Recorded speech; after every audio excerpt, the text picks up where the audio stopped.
اللي حكون عم بحكي عنه عن أهمية المجتمع بحياة المرأة لتقدر تاخد السبورت اللي هي بحاجة له إذا حابة تتعلم مهارة جديدة، بالأخص إذا حابة تطور حالها من ناحية الثقافة المالية والتداول بالأسواق المالية. المرأة اللي موظفة دوام كامل وأنا فهمان عليك هي أكتر شيء رح تحس بالتعب بالضغط وبالمسؤوليات، لأنه كل وقتها عم بيكون بالشغل، كل طاقتها عم تعطيها بشغلها اللي هي بالشركة اللي تابعة لها، بالمؤسسة اللي تابعة لها. وبس يجي الوقت اللي بدها تعتني فيه بحالها أو بدها تعطي وقت لعائلتها أو وقت كرمال تشتري حاجاتها أو تخلص أمورها الشخصية أو تعتني بحالها، عم توصل طاقتها تعبانة.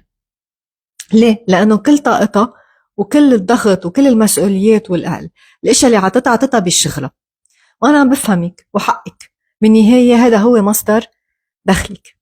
بس كمان بس تجي الأمور للمستقبل المالي وانت عارفة انه مستقبلك المالي كتير مهم، وصرت تعرف اليوم انك تتكلي على مصدر دخل واحد ما بيكفي، بالأخص بس تسمعي بالأزمات الاقتصادية وبالتضخم، وللأسف نسمع عنهم أي متى بس يكون في المشاكل الكبيرة. طالما الأمور رايقة منكون ناسيين، فتسمعي فيهم بتصيري تحسي انه انا وين والعالم وين، وما عندي وقت تفكر بمستقبل المالي وكيف اصلا بدي فوت هيدي الشغلة على حياتي. من هيك انا حضرت دليل، هيدا الدليل ذكرت فيه top 10 reasons، اقوى 10 اسباب عم تمنعك انت كموظفة فول تايم انك تدخلي بحياتك الثقافة المالية والتداول بالاسواق المالية، وشو هن الحلول اللي فيك تعتمديها تتبلش تدخليها على حياتك. وكمان شاركت سكسس ستوريز من نساء نحن كتير فخورين فيهم، عم بيعملوا مصرياتهم اونلاين ضمن الكوميونيتي معنا، حد شغلهم وحد عائلتهم.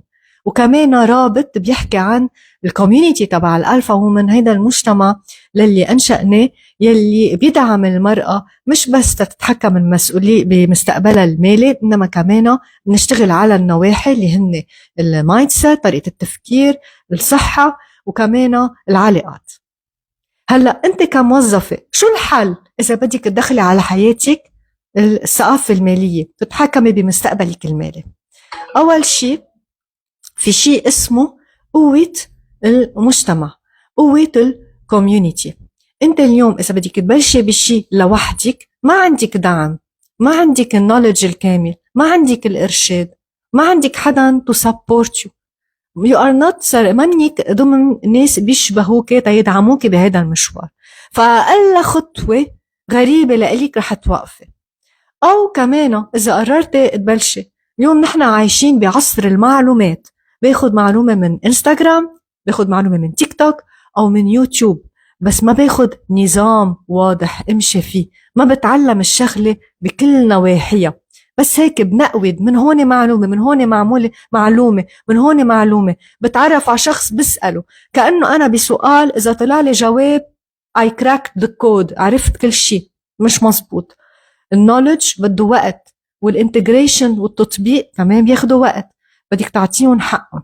طب شو الحل إذا أنا عم بوصل من بعد شغلي تعبانة؟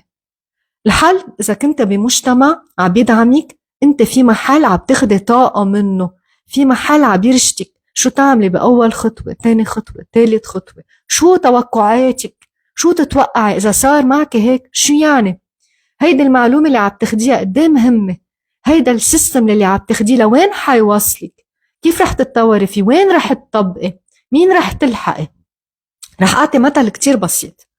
إذا أنت بلشتي حابة تبلشي تتعلمي أو تفوتي على حياتك الركض، أنت بتعملي already سبورت نفترض، أوكي، وأنت شخص عندك الاستمرارية الكونسيستنسي والريجولاريتي، بتروحي على الجيم 3 مرات بالأسبوع، وقررتي تبلشي تركضي، بس طلعتي على التريدميل، ركضتي أول دقيقة تعبتي، ما في مين يشجعك حواليك، ما في مين يقلك طبيعي تتعبي أول دقيقة، وقفتي قلتي بكرة برجع.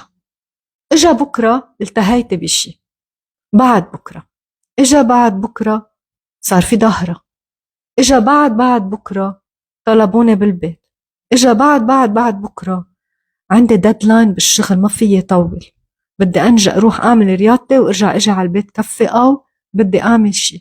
ما بقى أولوية. ليه؟ لأنه أنت عم تاخديها، ما في accountability، ما في حدا يقلك يرشدك، ما في سيستم تمشي عليه، في أنت على مزاجك. وهذا الشيء ما رح يوصلك إنك تحققي إنك تركضي.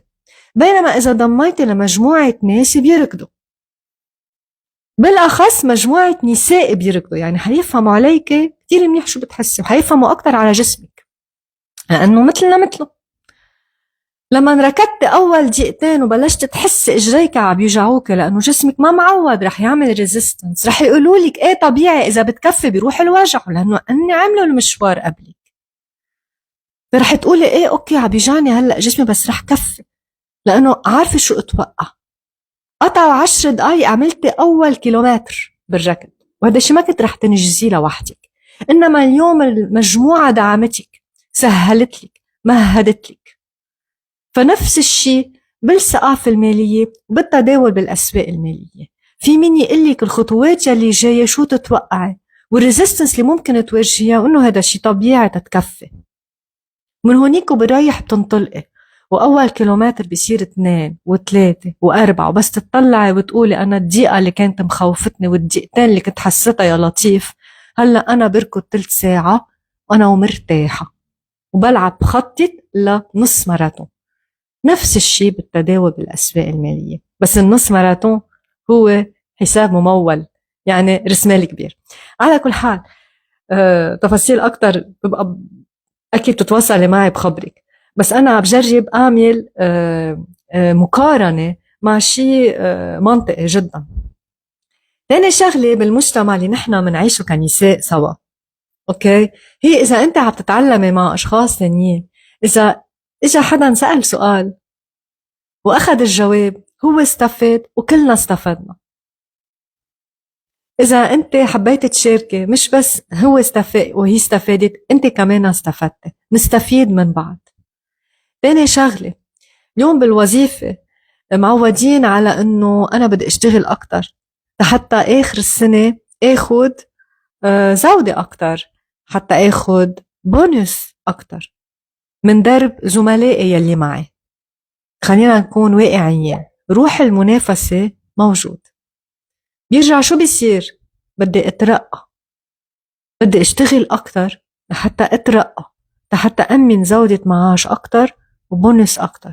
فاتي بيروح منافسة مع زملائي اللي أنا بحبهم بحبوني، بس فيها الروح. بينما بالمجتمع يلي أنت بتكوني فيه أو الكوميونيتي تبع الألفا وومن، إذا أنت أخدت صفقة وربحت وأنا أخدتها و100 وحدة أخدتها وربحانة، we celebrate our success، ما حدا أخد ربح من درب التاني. ما في روح منافسة، في روح تعاون، والسكسس ببلش بالكولابوريشن، بالتعاون. وهذا الشيء اللي مجموع اللي موجود بالكوميونيتي تبع الألفا وومن من الألفا يونيفرس بروجكت. فهيدي هي الروح يلي موجودة، ورح تأمن أكتر إنك تكوني أنت عندك طاقة، لأنه بس شوفي غيرك عم ينجح، بس شوفي غير نساء ورح تشوفيهم للسكسس ستوريز بالدليل، بس شوفي غير نساء قدروا وصلوا يتحملوا يحملوا رسمال بقيمة 10,000 50,000 و100,000 ويعملوا مصرياتهم أونلاين، رح تشوفي إنه هي قدرت مع التحديات يلي عندها، فأنا بقدر كمان. ويمكن التحديات للي عندها إياهم بيشبهوا التحديات للي أنت عندك إياهم، ويمكن أكتر من اللي أنت عندك إياهم، ويمكن أقل. بس كوني أكيدة إنه رح تقدري to be inspired، رح هذا الشيء يلهمك لحتى توصلي للهدف تبعك، لتحققي الثقافة المالية والتداول، وتكوني أنت كسبانة وعم بتبلشي أنت كمان تعملي مصرياتك من بيتك بلا ما تتركي شغلك أو تكوني بعيدة عن عائلتك. فهيدا هو اللايف تبعي، هيدا هو اللي أنا حابة شاركك إياه. دليل موجود لحتى تقدري تحصلي عليه. رح أرجع أذكر بالدليل، ذاكرة فيه أنا أكتر 10 أسباب بيمنعوا المرأة اللي هي موظفة بدوام كامل إنه تحتضن الثقافة المالية وتحتضن التداول بالأسواق المالية بحياتها. أنا حاطت لك كمان الحلول بشكل سلس، ومشاركتك سكسس ستوريز من نساء نجحوا بهيدا العالم عم بيعملوا مصدرياتهم حاليا أونلاين معنا، واخر شيء حاطه رابط للالفا وومن بخبرك اكثر عن الميشن والفيجن تبعنا. فتحصلي عليه اكتبي لي بالكومنت هلا دليل او ابعتي لي DM دليل وانا رح اتواصل معك. باي.